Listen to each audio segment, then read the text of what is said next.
오늘은 우리 개척교회 목사님과 우리 성도들 함께 성경 공부를 하십시다.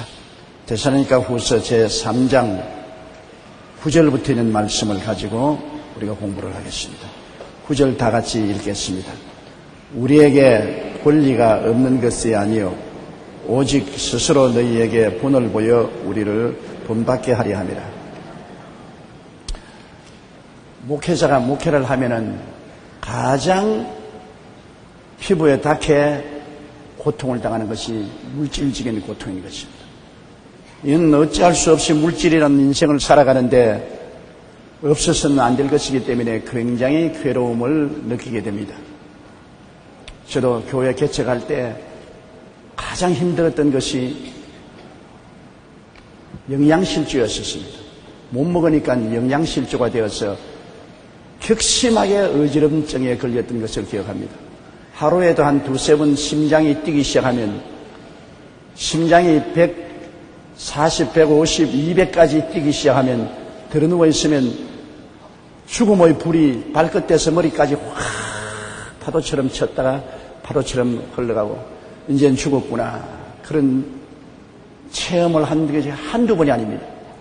그렇다고 해서 병원에 갈 수도 없고 비타민 하나를 얻어먹을 수 없고 밥도 못 먹는 처지에 하나님이 은혜 주실 것만 기대하고 부러지는 도리밖에 없어요. 지금 생각해보면 굉장히 무리였다고 생각하는데 제가 이 나이에 그런 체험을 했다면 죽었을 것입니다. 그러나 20대 젊은 나이이기 때문에 저항력이 강해서 그런 체험을 하고도 또 일어나서 기도하고 설교하고 전도할 수가 있었습니다. 그렇기 때문에 개척을 한다는 것은 물질적인 고통 때문에 괴로워할 수밖에 없습니다. 정말 하나님께만 의지하고 주님께만 부르짖을 수밖에 없는 그런 어려운 처지가 많습니다. 그럴 때 도움을 받는다는 것은 가물음에 마른 땅에 단비를 받는 것과 같습니다. 우리 하나님께서 왜 그때 좀 부어주시 아니하시는가? 그때 많이 하나님께 부르짖고 기도했습니다만 지금 돌이켜보면 그러한 훈련을 한 것이 굉장히 감사하다고 생각합니다. 왜냐하면 쉽게 개척을 했으면 더 많이 깨어지고 회개하고 부르짖고 기도하고 하나님께 의지하지 않았을 것인데 쉽게 하나님이 응답해 주지 않았기 때문에 더 많이 깨어지고 더 많이 기도하고 더 많이 매달릴 수 있는 믿음의 훈련을 받았기 때문인 것입니다. 훈련이란 편안하면 훈련이 안 됩니다. 아주 어려운 역경을 통해서야만 훈련이 되거든요. 훈련병들이 논산훈련소에 가서 훈련받을 때 편안하게 훈련받으면 전쟁이 나면 일선에 가서 총알바지가 되어서 다 죽어버리고 맙니다. 힘들고 괴로운 훈련을 통해서 연단을 받으면 전쟁이 나서 일선에 가도 총알을 피할 수가 있는 것입니다. 우리 주의 종들도 하나님께서 개척교회를 편하게 하지 않게 해주는 것은 훈련시키기 때문인 것입니다. 연단을 시켜서 하나님을 의지하고 목숨을 내놓는 훈련을 하라는 믿음의 번지 점프를 하라는 것입니다. 하나님이 무엇을 먹을까 무엇을 입을까 무엇을 마실까를 책임져 줄 테니 믿음으로 나가라고 하므로 그걸 의지하고 죽음을 향해서 몸을 내 던져버리는 것입니다. 살든지 죽든지 흥하든지 망하든지 성하든지 쇠하든지 주님만 의지합니다. 그리고 나가는 훈련을 시키는 것입니다.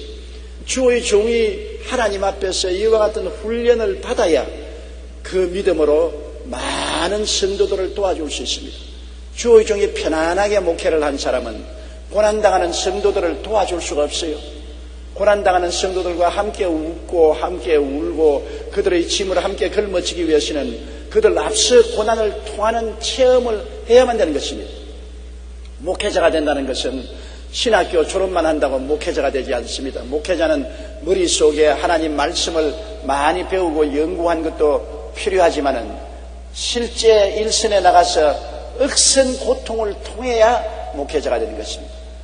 그냥 평탄한 고통이 아닌 억센 고통을 겪어서 정말 살 희망조차 끊어지고 하나님께 버림받았다는 그러한 소감이 생길 때까지 고난을 통해서 하나님 앞에 깨어지고 부르짖고 믿는 이런 훈련을 통해서 연단이 되면은 비로소 하나님 말씀을 의지하고 성도들 앞에 믿자고 외칠 수가 있는 것입니다. 살든지 죽든지 한번 믿어보자. 아예 믿다가 하나님이 안 붙들어 주시면 죽을 각오를 하고 믿자고 나올 수 있는 사람은 자기가 그 길을 걸어 본 사람이어야 그 일을 말할 수 있는 것입니다.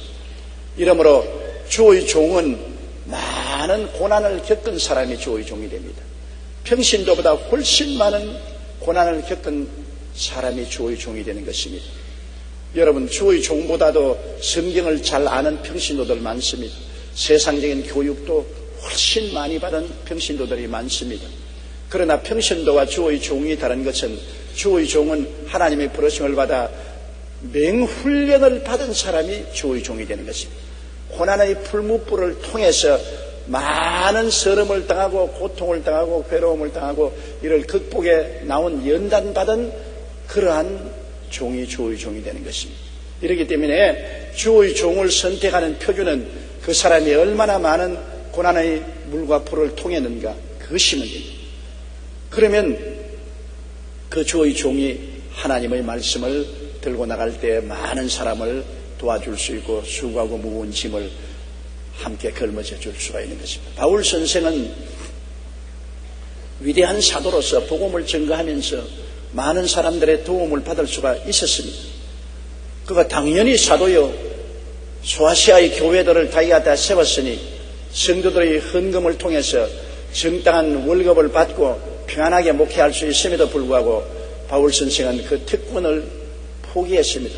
그 권리를 포기했습니다. 바울 선생이 자기 잘났다고 자랑하기 위해서 포기한 것이 아니라 어린 신자들에게 재정적인 부담을 안기지 않기 위한 것이고 또 반대하는 사람들이 바울이 목회하는 것은 성도들에게 헌금을 거두어서 돈벌이 하려고 한다는 비난과 공격을 차단하기 위해서 그는 월급을 받을 수 있는 권리가 있음에도 불구하고 월급을 받지 아니하고 천막 만드는 일을 했은 것입니다. 그는 낮에는 천막을 깁고 천막을 만들어서 파는 장사를 하고 밤에는 열심으로 복음을 전가하고 이 두 가지 일을 계속한 것입니다.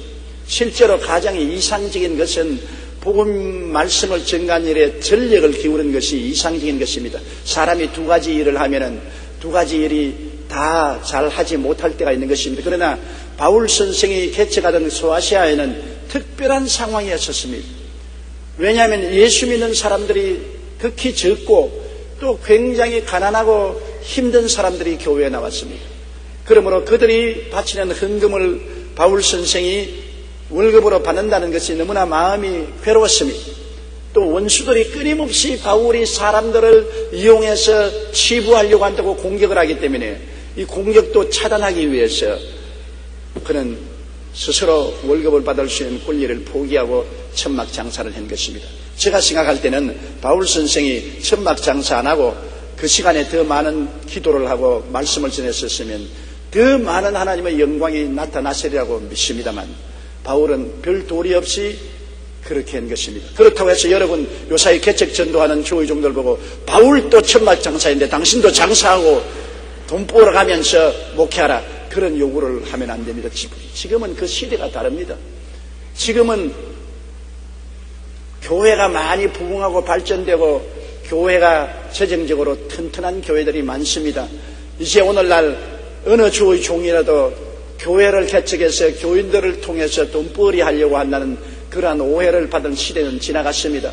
목회하는 것보다도 세상에 나가서 장사하면 돈 훨씬 잘 벌죠. 목회해서 돈벌이 하려고 생각한다고 욕하는 사람은 어리석은 사람이겠습니다. 실제로 목회보다도 세상에 나가서 돈벌이 하려면 돈벌이인데 치중하면 더 많은 돈을 벌고 살 수가 있죠. 목회라는 것은 하나님의 사명을 받아서 복음을 전가하는 것이기 때문에 이 복음에 전력할 수 있게 하기 위해서 교회나 성도들이 일정한 월급을 주의 종에게 지불해서 마음 안심하고 목회할 수 있도록 최선을 다해서 도와주는 것이 참으로 좋은 일입니다. 바울 선생은 자기 권리를 포기했는데요. 개척교회를 하자면 어려울 때 천상 권리를 포기하지 않을 수가 없습니다. 저도 제 경험을 보면은 아예 불광동 3년 동안에는 권리를 주장할 곳도 없고 권리도 없고 쥐뿔도 없는데 무슨 권리를 주장합니까? 그러니까 그때는 전부 다 거지들이 모여서 목회를 했고, 이제 서대문에 와서 좀 살만한 할 때도 월급을 받지 아니한 것은 교회가 너무나 어렵고 비난하고 교회 성도들이 너무나 헐벗고 굶주리고 가난한 사람이 모여왔기 때문에 이 사람들이 월급을 거두어서 하나님의 사업에 투자해야지 내가 월급을 받을 수 있다고 생각하지 않기 때문에 굉장히 고생을 하면서 목회를 했습니다. 그때는 신방을 주로 많이 하기 때문에 제가 아이디어가 떠올랐어요. 복덕방 면허가 없으면서 복덕방을 했거든요. 그때는 전셋집 놓는 사람도 집집마다 신방을 다니니까 알고, 또 피아노가 굉장히 귀했습니다. 피아노를 팔고 사는데 중개를 하면 또 중개료도 받았어요. 그래서 매일같이 전도하러 나가면 전도만 할 뿐 아니라 복덕방 일을 보러 나가는 것입니다. 그 일도 하고, 또 우리 사모는 계속해서 애들 모아놓고 피아노를 쳐서 레슨비를 받고 그래서 먹고 살 수가 있었습니다. 그러나 지금 돌이켜보면은 그때 그 일을 하지 말고 아예 월급을 받고 주님 일에 더 충성했으면 더 많은 일을 했을 것이라고 생각합니다. 그런데 마음에 애틋한 마음이 있어 성도들을 괴롭히지 말아야 되겠다는 마음이 있어서 그 일을 못한 것입니다. 저는 다른 교회에 비교해서 우리 교인들에게 부담을 안 주려고 애를 씁니다. 많은 교회 건축 사업한다고 계속해서 특별 헌금, 작정 헌금을 시키는데 우리 교회는 그런 걸 하지 않잖아요. 교인들이 11조와 헌금을 통해서만 일을 하고 그 이외에 교인들에게 부담을 안 주려고 하는 것이 제 마음입니다. 살아가는데 힘든데 왜 자꾸 부담을 시키느냐. 그러나 많은 사람들이 저보고 말합니다. 성도들의 헌금은 받으면 받을수록 성도들에게 복을 줄 수 있는 기회가 되는데 왜 저 목사는 그런 거 안 하느냐. 마음이 약해서 못하겠어요. 교인들에게 돈 내란 말은 죽어도 못하겠어요. 아마 내 후임자가 오면은 좀 더 담대하게 성도들이 주의 사업을 위해서 돈을 내라고 용감하게 말할 수 있을는지 모르겠지만은 저는 제가 걸어온 길이 하도 헐벗고 굶주리고 배고픈 길을 걸어왔기 때문에 돈 한 푼이 얼마나 포켓에서 나오는 것이 어렵다는 것을 뼈저리게 체험했으므로 될 수 있으면 성도들에게 부담을 안 주는 목회를 해야 되겠다. 주님께 드리는 11조와 헌물 이외의 부담은 될 수 있으면 성도들에게 하지 말아야 되겠다. 그런 마음이 있어서 왔는데 잘했는지 못했는지는 잘 모르겠습니다. 오히려 성도들에게 하나님을 섬길 수 있는 기회를 드리지 않은 잘못을 저질렀는지도 모르겠습니다. 바울 선생이 반드시 월급을 받고 목회할 수 있는 권리가 있었습니다. 주의 종이 교회에 목회하면 월급을 받고 목회를 할 권리가 있습니다. 왜냐하면 일하는 소에게 망을 세우지 말라고 했었습니다. 일을 하면 소는 마음대로 뜯어먹게 하라고 말한 것입니다. 그럼에도 불구하고 바울 선생의 애틋한 마음 때문에 자기 권리를 주장하지 아니하고 사용하지 아니하고 포기하고 오히려 천막 장사를 해서 수고하면서 복음을 전해했던 것은 바울 선생의 선택한 것입니다. 강요된 것은 아닙니다. 바울 선생이 스스로 그것을 선택한 것이었기 때문에 하나님께 축복을 받고 칭찬을 받을 수 있는 일을 하였다고 생각하는 것입니다. 그렇다고 해서 바울 선생이 성도들에게 월급을 받았다고 해서 잘못한 것은 전혀 없습니다. 마땅히 일하는 사람은 그 일하는 대가를 받으라고 성경이 말하고 있기 때문에 그렇게 할 수 있음에도 불구하고 그렇게 한다고 죄 짓는 것이 아닌데도 불구하고 바울이 스스로 고난의 길을 선택한 것입니다. 이러므로 우리에게 권리가 없는 것이 아니요 오직 스스로 너희에게 본을 보여 우리를 본받게 하려 함이라고 말한 것입니다. 본받다는 것은 성도들에게 교회에서 일하시는 분들이 할 수만 있으면 자원봉사하도록 본을 보여주기 위한 것입니다. 교회 일 조금만 하고도 전부 대가를 요구하면 하나님의 교회가 되지 않기 때문에 교회 일을 할 때 자원봉사하는 것이 하나님께 큰 영광이 되고 주님에게 빛이 되므로 이것을 모범으로 보여주기 위해서 바울 선생이 내가 조금 더 교회에 폐를 끼치지 아니하고 교회에서 료를 받지 않고 일함으로 말미암아 사람들도 그 본을 받도록 그렇게 하겠다고 말씀한 것입니다. 10절 다 같이 읽겠습니다. 우리가 너희와 함께 있을 때 너희에게 명하기를 누구든지 일하기 싫어하거든 먹지도 말게 하라 하였더니, 일 안 하고 먹으려는 사람은 날도둑놈 아닙니까? 일도 안 하고 어떻게 먹어요? 여러분, 하나님도 일하시는 하나님인데, 하나님은 여섯 동안 일하고 일회째 쉬셨습니다. 하나님은 여섯 동안 힘든 일을 하셨어요. 빛을 지으시고 궁창을 지으시고 바닷물을 한 곳에 모으시고 온 열매 맺는 나무와 풀이 나게 하시고 해와 달과 별들을 지으시고 공중의 새와 물고기를 지으시고 짐승들을 지으시고 마지막에 인생을 지으시는데, 여섯 동안 하나님도 일하셨습니다.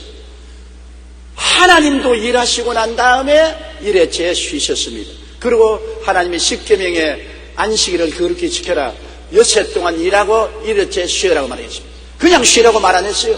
여섯 동안 일한 사람만이 일회째 쉬라고 그랬지, 여섯 동안 놀한 사람 보고 일회째 쉬라고 말 안 했습니다. 어느 집에서 주인이 머슴을 불러다가 너 오늘부터 우리 집에 일을 그만두고 떠나가라 그랬습니다. 그래서 왜 그러십니까? 그러니까 내가 제4계명 안식일을 거룩히 지키라는 계명을 어겼기 때문이다. 아니 내가 안 어겼는데요. 내가 주일날 꼭 교회에 나가서 예배드린대요. 성경에는 뭐라고 그랬느냐? 안식일날 교회에 나가서 예배를 드리는 말뿐 아니라 여섯 동안 일하고 일회째 교회에 나가서 예배드리고 쉬라고 했는데, 너는 여섯째 늘 게으르고 일회째 교회에 나갔으니 그 계율을 어겼다. 그러므로 우리 집에서 일 그만두라, 그렇게 말했다는 글을 읽어본 적이 있습니다. 여러분, 안식일을 그렇게 지키라는 것은 안식일 전에 여섯 동안 부지런히 일하라는 계명이 있다는 것을 잊어서는 안 되는 것입니다. 아니 나는 뭐 일주일 내내 빈둥빈둥 하다가 주일날 안식일만 지키면 하나님이 복을 주실 줄 알고 주일날 와서 예배드리는데 왜 하나님 복을 안 주시냐? 그것은 성경을 끝머리만 읽고 앞에는 안 읽기 때문인 것입니다. 여섯 동안 일하고 일회째 쉬라는 것입니다. 하나님도 여섯 동안 일하고 일회째 쉬십니다. 우리 사람들로 하여금 여섯 동안은 부지런히 일을 하라는 것입니다. 여러분, 그렇기 때문에 오늘 이 세상에서 잘못 사는 사람은 게을르기 때문에 잘못 사는 것입니다. 여치와 같이 여름 한 해 동안에 늘 기타만 타고 뒹글뒹글 노래만 하다가 게으르게 노는데 개미들이 땅볕 앞에서 땀을 흘리고 열심히 일하는 거고 저 바보 천치야, 이렇게 계절이 좋은데 무슨 땀을 흘리고 일하냐 했다가 가을이 다가고 겨울이 다가와서 눈소리 칠 때 그때야 기타를 깨물고 다 떨어진 옷을 입고 개미 집에 와서 개미 많이 먹을 거 좀 주십시오.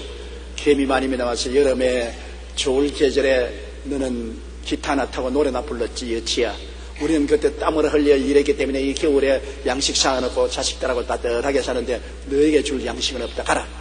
다 떨어진 옷을 입고 줄이 끊어진 기타를 메고 울면서 돌아간 여치는 눈 속에 파묻혀 죽었다는 우화가 있습니다. 일 안 하면 가난하게 되는 거예요. 여러분, 오늘날 문명국가들이 대개 추운 지방의 문명국가가 된 것입니다. 구라파나 미국이나 문명국가가 된 나라들마다 대개 사계절이 있는데 더구나 긴 겨울이 있는 곳에 문명국가가 된 것입니다. 왜냐? 환경이 추우니까 먹고 살려면 안 추울 때 뼈가 부러지도록 일을 해야 되는 것입니다. 열심히 일을 해서 집도 따뜻하게 지어놓고 생활비도 마련하고 옷도 따뜻하게 입기 위해서는 일해야 돼요. 그 일을 하지 않으니까 자꾸 발전을 하고 성장해서 문명국가가 된 것입니다. 그러나 기후가 너무 좋아서 따뜻한 남쪽 나라는 대개 다 그렇진 않아도 대개 후진국이 된 것은 일 안 해도 먹고 사니까 런닝 하나에 반스 하나만 입으면 그뿐입니다. 봄, 여름, 가을, 겨울 철철이 옷 갈아입을 필요 없고 집에 불 뗄 염려도 없고 집도 지붕만 지어놓고 이슬과 비만 피하면 시원한 바람 불어오는데 그대로 잠잘 수 있고, 그렇기 때문에 자동적으로 환경이 게으르게 만듭니다. 사람이 게을러서 그런 것이 아니라 환경이 일 안 해도 먹고 살게 되니까 문제가 발생하는 것입니다.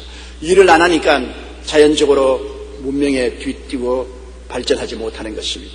여러분, 대개 위대한 일을 한 사람들의 과거를 살펴보세요. 젊을 때 굉장히 괴롭고 힘든 사람들입니다.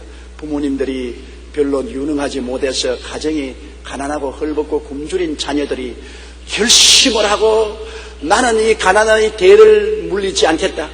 우리 부모님처럼 이렇게 가난하게 살지 않겠다는 각오와 결심을 한 사람들이 뼈 빠지게 일하고 열심히 노력해서 훌륭한 사람이 됩니다.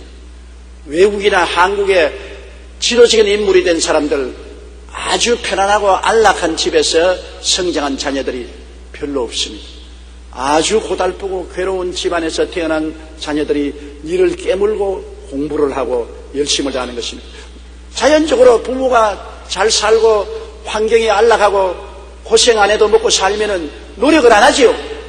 저녁까지 오래 놀고 늦잠 자고 평안하게 지내는데 어릴 때부터 신문 배달을 해야 되고 밖에 나가서 장사해야 되고 물건 팔아야 되고 그럴 때 얼마나 분발하고 이 가난을 이기겠다는 절치부심한 마음으로 일하기 때문에 나중에 가난을 물리치고 사회의 열등감을 털어버리고 머리가 되고 꼴이 되지 않고 위에 있고 아래 내려가지 않게 되는 것이니, 이러므로 여러분이 나중에 사위를 구하거든 고생한 사위를 구하십시오. 너무나 안락하고 부유하고 잘 사는 집 아들을 구하면 나중에 그 아들 딸내미 고생식입니다. 사람이 언제나 부귀영화를 가지고 있지 않습니다. 자기가 직접 모은 재산 아닌 것은, 부모에게 상속으로 받은 재산은 땀을 흘려 모은 재산이 아니기 때문에 쉽게 생각하기 때문에 돈을 물쓰듯이 쓰는 것입니다. 돈이 여러분 펑펑 쓰면 나지 않습니다. 그래서 가난하게 되고 나중에는 헐벗고 굶주리게 되고 처자를 굶주리게 만들어 놓는 것입니다. 자기가 피땀 흘려 돈을 번 사람은 돈을 버는데 하도 고생을 했기 때문에 쓰는 것에 발발발 떨지요.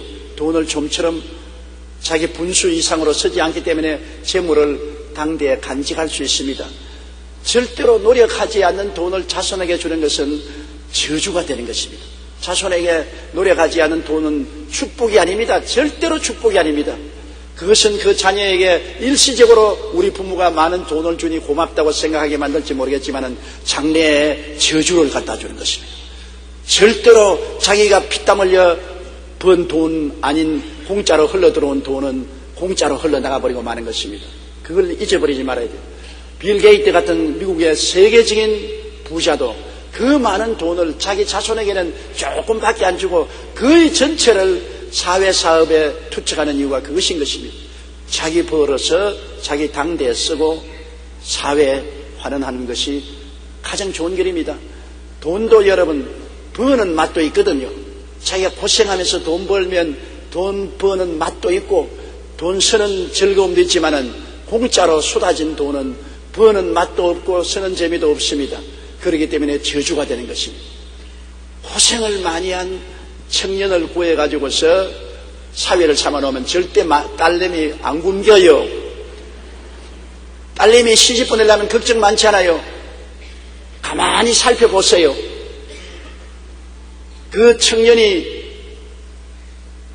어렵고 고생을 하면서도 먹고 살겠다고 발부동을 치고 노력하는 청년이면 지금은 별 볼 일 없다고 생각하더라도 장차는 반드시 일어납니다. 그러나 지금 술집에 가서 술이나 먹고 흥청거리고 친구들 같이 노름이나 하고 놀래나 다니고 부모님 덕분에 외제차 타고 인류 번쩍번쩍하는 옷 입고 그냥 카드를 휴지 쓰듯이 쓰는 그러한 사람, 지금은 보니 좋은 것 같지요. 아, 저 사람 사위로 삼으면 좋겠다고 사위를 삼으면 저주를 딸내미에게 선물하는 것이 되고 마는 것입니다. 그리고 또 장가 보내려는 부모님 여러분, 며느리 얻을 때도 요사이 부모 말 듣는 아들이 없지만은 며느리 얻을 때도 너무 호화스러운 집안에서 물을 손가락으로 튕기면서 자란 며느리 얻어놓으면 박살난다고. 박살나. 아들도 박살나고 시부모 시어머니도 박살난다고. 손에 부엌 물을 담가본 사람, 고생의 떡을 먹어본 사람, 이러한 아가씨들이 좋은 며느리가 됩니다. 고생을 해본 여인이 훌륭한 아내가 되고 훌륭한 부모님을 섬기는 여자가 되는 것입니다. 자관 어떻게 되었든 고생을 하고 살아야 남자도 여자도 사람 되는 것입니다. 사람 만드는 것이 고생인 것입니다. 교육만 여러분 사람을 만드는 것이 아닙니다. 교육은 물론 받아야 되겠죠. 그러나 교육에 플러스해서 고생을 해야 사람이 되는 것입니다.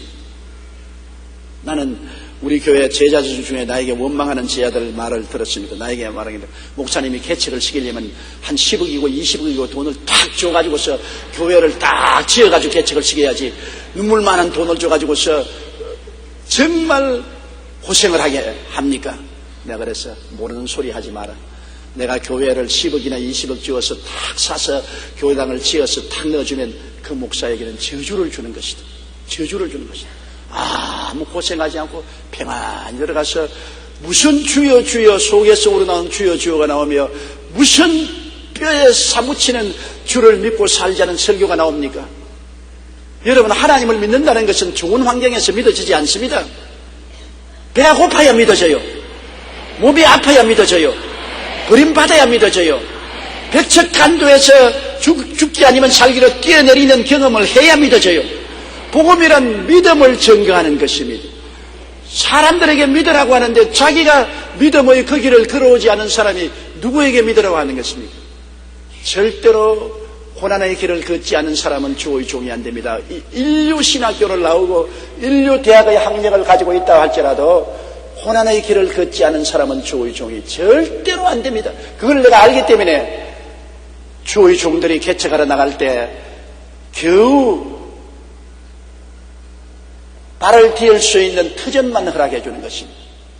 그것도 어디에요? 요사에 1억이나 1억 5천, 2억 주는 것이 어디에요? 옛날에 우리는 꿈도 꿀 수 없는 일이 아닙니까? 그것도 모교가 있으니까 그렇게 될 수 있는데 막 그런 정도는 좋습니다.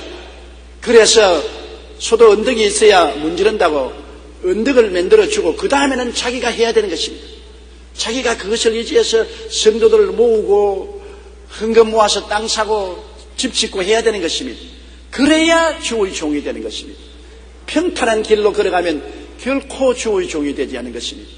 고난의 길을 걸어가야 나중에 감사하게 되고 눈물을 흘리고 하나님께 영광을 돌리게 되는 것입니다. 이러므로 일하기 싫은 자는 먹지도 말라.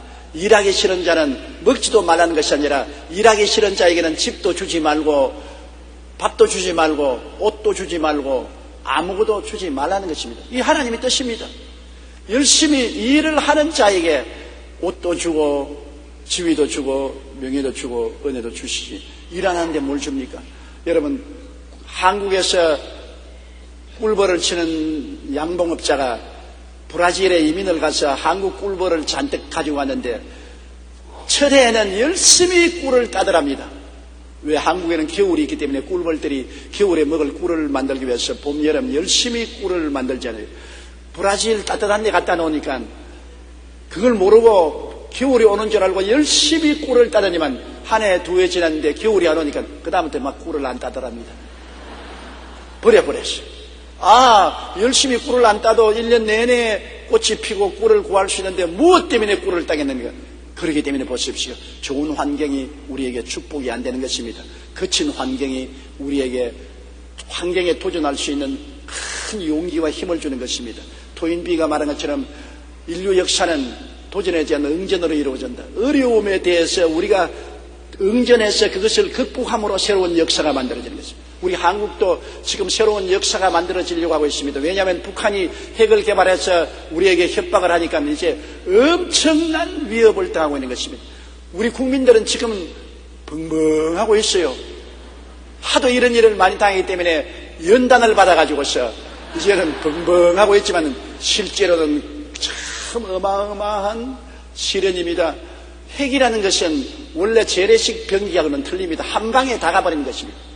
재래식 병기는 총 쏘고 대포 쏘고 싸울 수 있지만은 핵은 우리 한국같이 좁은 땅에 한 방이면 다 가버린 것입니다. 다 가버려요.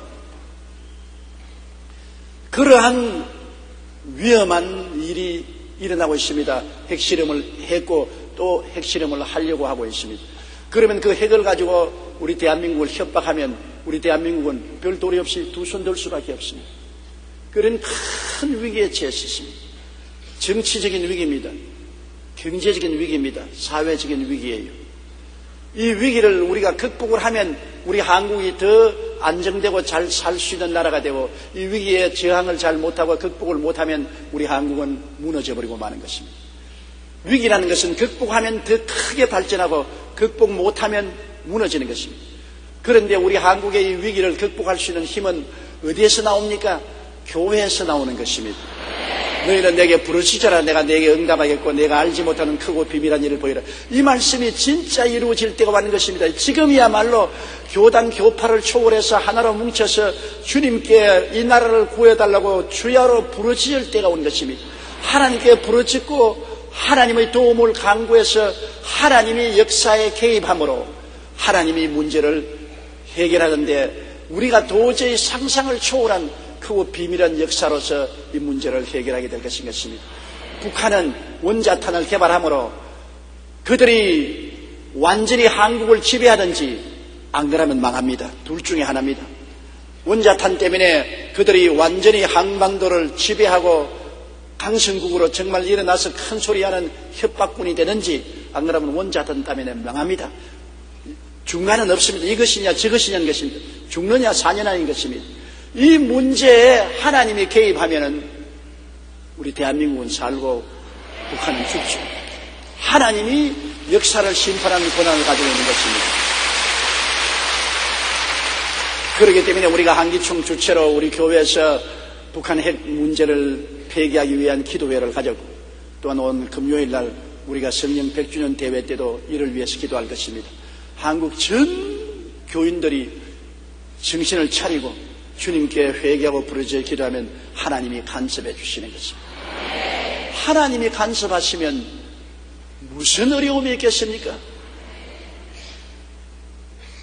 주님이 하늘을 가르고 강림하시면 땅이 진동하고 나라들이 멸망하고 마는 것입니다. 어떻게 감히 하나님 앞에 설 수 있는 사람이 있겠습니까? 역사가 하나님 앞에 새롭게 지어질 수 있는 것입니다. 우리 한국이 새로운 나라가 되어서 승리하고 일어날 수 있을지 안 그러면 찌그러질지 역사의 흐름을 하나님이 주장하실 것이기 때문에 우리는 하나님께 기도해야 됩니다. 다행히 이러한 위기에 처했을 때 우리 한국에 5만 교회 10만 주의 중 1200만 성도들이 있어서 부르짖을 수 있는 것이 큰 다행입니다. 한국에 이 많은 하나님 백성이 있어서 부르짖지 않았다면 한국은 나갈 길이 없습니다. 막막하고 캄캄합니다. 그러나 여기에 하나님 백성들이 부르짖을 수 있기 때문에 한국에는 희망이 있습니다. 하나님이 같이 계시면 능치 못한 일이 없기 때문인 것입니다. 그러므로 이것도 우리가 부지런히 하나님을 찾고 회개하고 부르짖어야지 게을르게 앉아서 나는 모르겠습니다 하고 손 털고 있으면 아무것도 안 되잖아요. 하나님은 일하시는 하나님이기 때문에 일하시는 사람을 좋아하시는 것입니다. 고린도후서 6장 1절에 보십시오. 바울이 우리가 하나님과 함께 일하는 자로서 너희를 구원하노니. 바울 선생이 하나님과 함께 일한다고 했으니 하나님은 지금도 일하시고 계신 것입니다. 우리가 하나님과 함께 일하는 자로서 너희를 구원하노니 하나님의 은혜를 헛되이 받지 말라. 하나님의 은혜 베풀 때 너를 듣고 구원의 날에 너를 도왔다. 하나님의 은혜를 헛되이 받는 것은 은혜 베풀 때 너를 듣겠다고 했으니 열심히 기도하는 자를 하나님이 응답해 주시고 하나님의 구원을 간절히 찾는 자에게 도와주시겠다는 것입니다. 하나님은 게으른 자에게는 절대로 돌봐주지 않습니다. 기도도 안 하고 말씀도 읽지 아니하고 하나님을 간절히 찾고 부르짖지도 아니하고 하나님께 헌신 봉사도 하는데 하나님이 도와줄 것이라고 생각하면 이것은 정말 백일몽을 꾸는 잘못된 사람인 것입니다. 하나님은 자기를 간절히 찾는 자에게 상을 주시는 것입니다. 우리 하나님은 상 주시는 하나님이죠. 그러나 하나님을 찾는 자에게 상을 주시는 것입니다. 어떻게 찾아요? 주일날 교회 나오고 수요일날 나오고 또 시간 내어서 기도원에 가서 부르짖고 기도하고 그리고 하나님께 11조 드리고 열심히 기도하고 열심히 전도하고 말씀 찾고 최선의 노력을 다하는 사람에게 하나님이 상을 주시겠다 그랬지. 나는 아무 일도 안 하고 그냥 빈둥빈둥 놀면서 하나님이여 나에게 복을 주시옵소서 왜 복 안 줍니까? 이렇게 원망하는 사람은 어리석은 사람인 것입니다. 하나님은 일하시는 하나님이요 일하고 쉬시지요. 우리도 일하고 하나님 쉬는 것은 허락해 주시는 것입니다. 그렇기 때문에 일하기 싫어하거든 먹지도 말게 하라고 주님 명령했습니다. 우리가 굳이 하는 거 있지 않습니까? 참 디lem마에 빠집니다. 정말 우리가 구제해야 될 사람은 일을 하고 싶어도 못하는 불구자들이 있지 않습니까?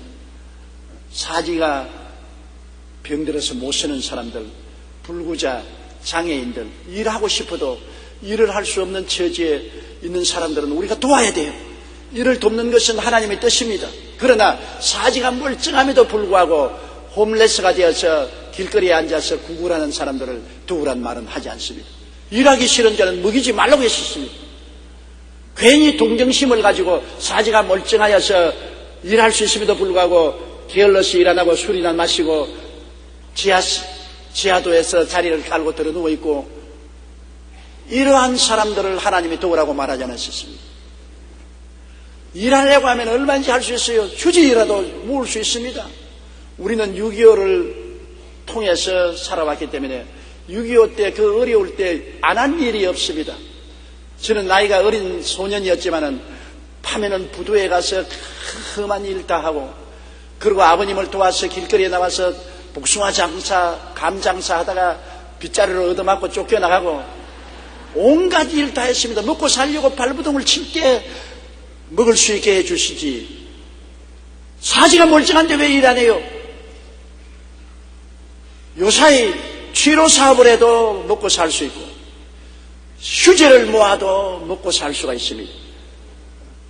건설노동장에 가서 일할 수도 있고 사지가 멀쩡한데 일 안 합니다. 편안하게 살려고. 그리고 힘들고 위험하고 더러운 일은 안 하겠다. 힘도 들지 않고 위험도 하지 않고 깨끗한 일에 내가 손가락만 놀리고 월급만 많이 받겠다.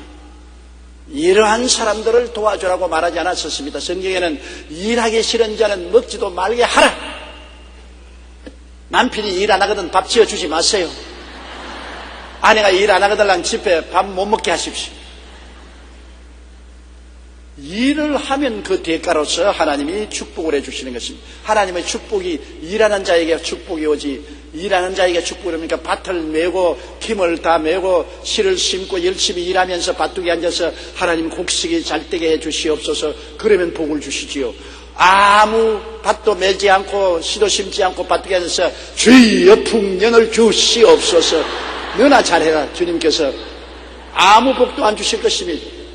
하나님이 우리와 함께 일하시기 때문에 일하는 자에게 하나님 복을 주시지 일을 안 하면 복을 안 주십니다. 주의 사업도 그래요. 주의 사업이 편안하게 해서 주의 사업 되지 않습니다. 정말 고생을 해야 주의 사업이 돼요. 자꾸 저희 옛날 이야기를 해서 안 됐습니다만 여러분 정말 불광동이나 서대문이나 여기 처음 나와서 개척하고 나올 때 아침도 저녁도 없어요. 배가 빠지게 일을 해야 되는 것입니다. 피와 눈물과 땀의 결과로 교회가 되는 것입니다. 교회라는 것은 피와 눈물과 땀이 아니고 게을르게 있으면서 편안하게 교회가 부흥되기를 기대하면 안 되는 것입니다. 물론 마음속에 교회를 부흥시키려면 마음에 교회를 부흥시키겠다는 소원과 꿈이 있어야 되고 믿음이 있어야 되고 성령의 역사에 의지해야 되는 것입니다. 마음속에 꿈도 없으면 아무것도 아니에요.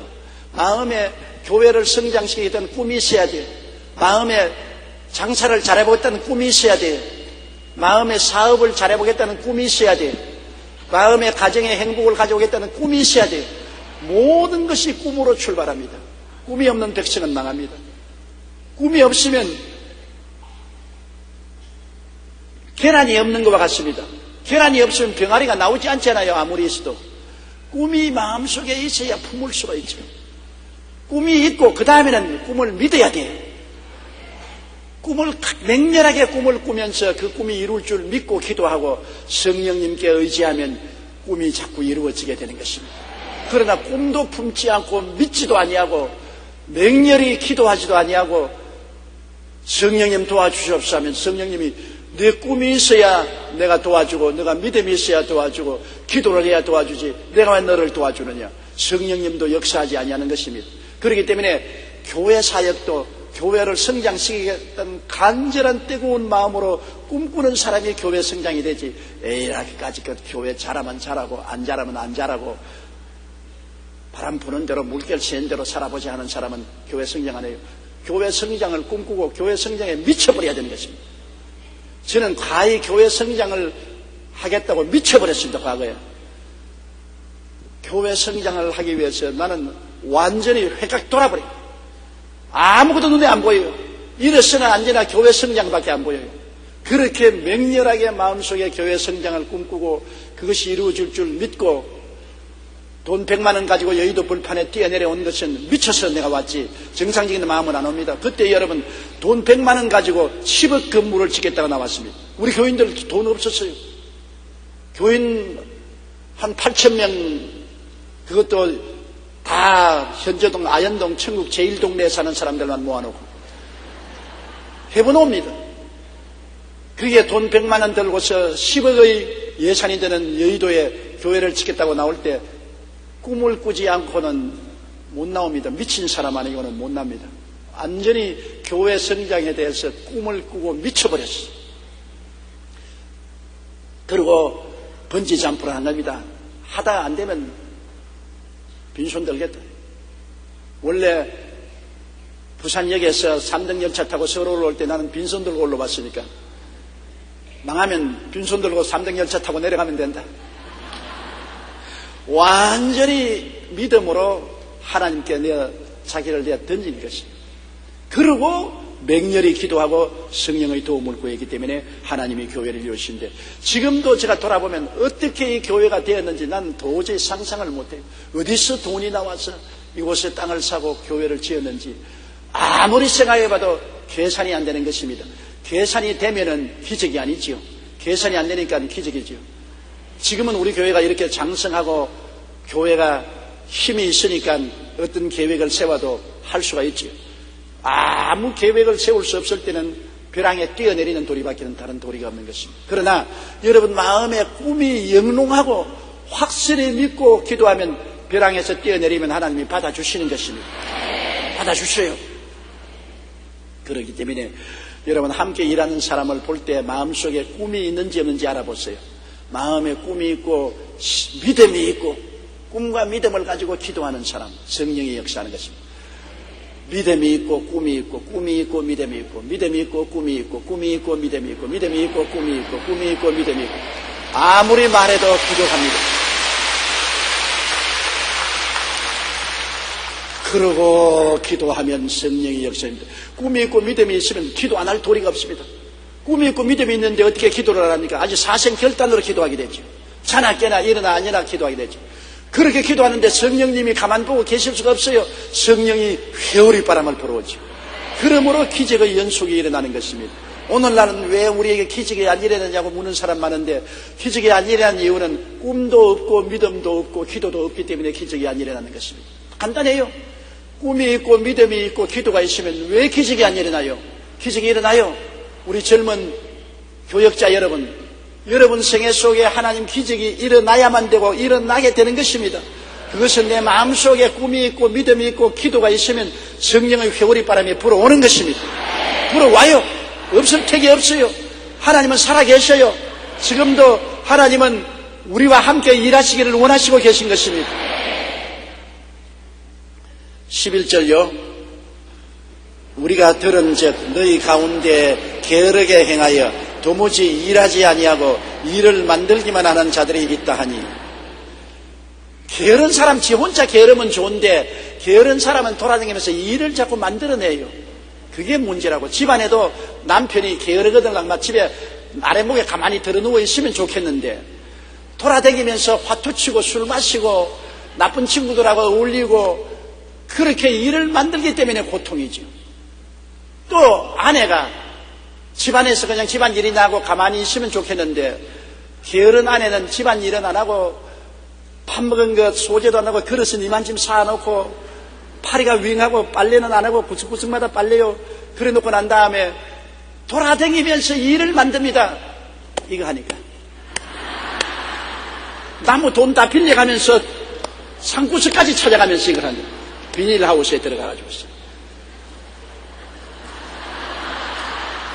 그렇지 않으면 묻지 마라 광항에 올라타고 가서 도저히 상상할 수 없는 일을 하고 문제를 만들어냅니다. 왜냐하면 게으른 사람의 마음은 마귀의 공장이라 그랬습니다. 마귀가 공장에 들어가면 가만히 있겠어요? 온갖 제품을 만들어내지. 온갖 악한 제품을 만들어내는 거예요. 게으른 마음은 마귀의 공장이다. 그러므로 게으름이란 무섭습니다, 여러분. 게으르면 문제를 만드는 교회도 그래요. 게으른 사람이 들어오면 자꾸만 말을 만들어내는 것입니다. 이 말 물어다 주고 저 말 물어다 주고 과대평가하고 싸움 붙이고 교회 사사건건이 시시콜콜 개입하는 것입니다. 저는 48년 목회하면서 교회 열심히 헌금하고 봉사하는 사람 치고 교회 말썽 일으키는 사람 한 번도 못 봤어요. 교회 열심히 헌금하고 봉사하는 사람은 절대로 교회 말썽 안 일으켜요. 헌금도 안 하고 헌금하면 쥐꼬리만 짐하고 봉사도 안 하면서 모든 일하고 봉사하는 사람 터집 잡고 온갖 루머 붙들이고 간섭하고 고생을 시키는 것입니다. 여러분 젊은 주의 종들 장로나 집사 만날 때 조심해야 돼요. 왜냐하면 게으른 사람 시켜놓으면 목사 잡아먹는 집사 장로 되고 말아. 반드시 잡아먹혀. 열심으로 교회 와서 헌금하고 봉사하고 충성하고 이런 분들은 틀림없어요. 그분 절대로 교회를 불려치기지 않아요. 주의 종하고 협조해서 일해요. 게으른 사람이 문제입니다. 게으른 사람. 교회는 게으른 사람이 오면은 교회가 반드시 박살이 납니다. 이러므로 늘 조심하고 게으른 사람을 격리해야 되는 것입니다. 할 일이 없으니까 자꾸 문제 만들거든. 그래서 바울 선생이 이 데살로니가 교회에도 우리가 들은 적 너희 가운데 게으르게 행하여 도무지 일하지 아니하고 일을 만들기만 한 자들이 일을 안 하고 나쁜 일만 자꾸 만들어내어서 파괴하는 일을 하는 것이 문제인 것입니다. 구역에 와서 열심히 성경 공부하고 구역장, 지역장 관계 기도하는 사람 문제 안 일으켜요. 성경도 읽지 아니하고 기도도 아니하고 구역에 돌아다니면서 자꾸 말만 하고 싸움만 붙이는 사람, 게으른 사람은 이런 일을 하게 되는 것입니다. 12절요. 이런 자들에게 우리가 명하고 주 예수 그리스도 안에 권하기를 조용히 일하여 자기 양식을 먹으라 하노라. 그것이 하나님의 권면입니다. 그렇게 게을르지 하지 말고 열심히 조용히 일하고 자기 양식을 먹어라. 일을 하는 것이 가장 건강한 일인 것입니다. 우리가 과로해서는 안 되겠지만은 매일매일 생활에 일을 해야 마음도 건강하고 몸도 건강해요. 사회생활도 건강해지는 것입니다. 일 안 하면 안 돼요. 늙어서 사람이 일 안 하면 빨리 죽어요. 은퇴하고 이제는 일할 것이 없어 편안하게 되었다. 그러면 죽어요. 은퇴하더라도 일은 해야 돼요. 은퇴는 자기의 직장이나 직업에서 은퇴하지만 일은 스스로라도 할 것 없으면 사회 봉사라도 해야 돼요. 여러분 일할 것 없으면 여기 순복음 호스피스에 가서 일 좀 하세요. 달아다니면서 가난하고 헐고 굶주리며 병들어 있는 사람들 돌봐주는 것도 일이거든. 우리 주님 사업하는 사람은 일이 없을 수가 없어요. 우리가 세상 일 다 하고 은퇴했으면 하나님 사업에 주의 종 도와서 신방도 하고 각 부서에 소속해서 봉사하면은 그것이 일이 되고 즐거움이 되는 것입니다. 꼭 여러분 이게 하나님께서 권면한 것처럼 예수 그리스도 안에서 구원하기를 조용히 일하여 자기 양식을 먹어라. 떠들썩하게 일하라고 말하지 않았습니다. 자기 일에 중심하는 사람은 조용한 사람입니다. 자기가 맡은 책임을 중심으로 하지 자기 자랑 날 좀 보소 할 필요 없지 않았어. 뭐 일은 요거만 집어넣고 자랑은 이거만 집하는 사람이 있어요. 그래서 그 자꾸 날 좀 보소 동지 숫달 꽃본듯이 날 좀 보소 자꾸 자기 보이려고 하면 그건 일이 아니에요. 자기가 맡은 일을 조용하게 충성스럽게 일을 하면 하나님이 복을 주시는 것입니다. 하나님이 알아주셔야지 사람이 알아줘봤자 소용없어요. 사람이 알아주는 것은 며칠 안 가요. 다 사람이 칭찬했다가 얼마 안 있으면 돌을 던지는 일 만져주니까 예수님에게 전부 따라오면서 임금이 되라고 박수치고 호산나 호산나 하는 사람들이 예수님 십자가 걸릴 때 전부 저를 죽이라고 고함치고 따라붙었습니다. 사람의 명예와 칭찬이라는 것은 조석변입니다. 우리의 칭찬은 하나님께로부터 오는 것입니다. 조용하게 하나님을 의지하고 하나님의 영광을 위해서 일하면 하나님이 복을 내려주시는 것입니다. 13절요. 형제들아 너희는 선을 행하다가 낙심하지 말라. 선을 행하다가 왜 낙심을 하느냐? 그 이유가 있습니다. 나는 이렇게 선하고 착하게 사는데 저렇게 악을 행하고 온갖 죄를 짓는 사람이 왜 잘 되는 것 같이 보이느냐? 그런 질문 많이 하잖아요. 왜 착한 사람이 고생을 하고 악한 사람이 잘 사느냐? 시기하고 질투하고 분노하고 사기치고 온갖 잘못을 저지른 사람이 잘 살고 선하고 착하게 사는 사람이 못 사는 것 같이 보이는데, 여러분, 하나님은 모든 것을 현실에 이 땅에서만 심판하지 않습니다. 하나님의 심판은 진짜로 죽어서 저 건너편에 올라가서 상급 심판이 있지, 이 땅에서 다 결론이 나는 것 아닙니다. 무엇으로 심든지 그대로 거두는 것은 당연한 이치인 것입니다. 이 땅에서 악하게 잘못 심어놓으면 반드시 저 하늘에 올라가서 그대로 심판을 받는 것입니다. 선을 행하고 주를 의지한 사람은 영원한 영광에, 악을 행하고 하나님 배반하고 악을 밥 먹듯이 먹고 사는 사람은 영원한 지옥불에 떨어지는 것입니다. 이것은 최후의 심판이고, 최후의 심판이 아니라도 이 땅에 있으면서 여러분 지나보면 악한 사람이 잘 되는 법이 없습니다. 보면 역사를 통해서 보십시오. 악을 행한 저 아수리아나 바벨로니아나 그 거대한 헬라 나라나 로마가 다 망했지요. 그게 짓밟히고 처해진 조그마한 이스라엘은 5,000년을 통해서 지금도 살아있는데 그 거대한 제국들은 다 망했지 않습니까? 엄청난 군사력으로 2차 대전을 일으킨 독일, 그 악한 무리가 주변을 다 짓밟았지만은 망했지 않습니까? 일본이 엄청난 군사력을 가지고 동남아를 휩쓸었으나 망했지 않습니까? 공산주의 소련이 얼마나 세계에서 공산혁명을 일으키고 수많은 사람을 죽였지만은 70년 만에 무너졌지 않습니까? 악은 절대로 종말이 다가오는 것입니다. 종말이 좋지 않아요. 북한도 여러분 저렇게 악을 토하고 있지만은 이미 하나님 앞에는 심판을 받고 있는 것입니다. 그렇기 때문에 선한 사람은 현재 당장 하나님의 축복이 안 온다고 원망하지 마십시오. 선을 행하되 낙심하지 말지니 때가 이르면 거두게 되는 것입니다. 때가 이르면 모든 것이 때가 있는 것입니다. 선한 사람이 그러므로 악한 사람을 바라보고 낙심해서 나도 선한 일 다 포기하고 그만둬야 되겠다고 하면 안 되는 것입니다. 어떻게 악한 사람이 발을 할지라도 나는 하나님이 부르신 사명이 착하게 사는 것입니다. 내가 하나님의 영광을 위해서 하나님을 섬기기 위해서 착하게 사는 것이니 선을 행하되 하나님을 보고 선을 행하라는 것입니다. 이웃이 칭찬해주고 인정해주고 사회가 보답을 안 해준다고 하지 말고 하나님의 영광을 위해서 선을 행하는 것입니다. 우리의 상대는 언제나 하나님께 있지요.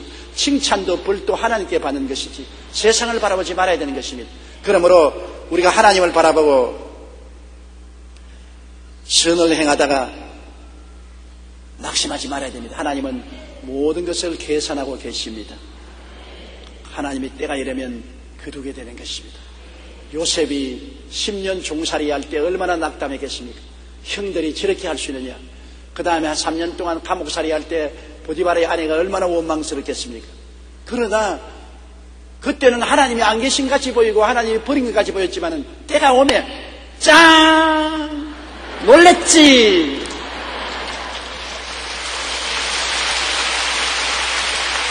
바로 왕궁에서 황금 수레를 가지고 감옥에 와서 태워가지고서 데리고 가서 국무총리로 만드는 것입니다. 하나님의 때가 오면 순식간에 바꾸어지는 것입니다. 운명이 달라지고 팔자가 달라지는 것입니다. 이러므로 낙심하지 말아야 돼요. 제일 하나님의 은혜가 갓차올 때 제일 낙심됩니다. 아침이 오기 전에 새벽 3시, 4시 밤이 가장 어둡습니다. 그처럼 우리에게 하나님의 은총이 임하기 전에가 가장 괴롭고 견디기 힘듭니다. 어머니가 어린아기를 해산할 때 이제는 죽겠다, 이제는 내가 못 살겠다 할 때 응아 얘기가 나오지 않습니까? 그러므로 가장 괴로울 때 그 고비를 넘겨야 되는 것입니다. 그 고비를 넘기면 좋은 일이 다가오는데 그 고비를 넘기지 못하고 포기하면 안 되는 것입니다. 가장 힘들 때가 가장 좋은 것이 다가올 순간이 되었다는 것을 알아야 되는 것입니다.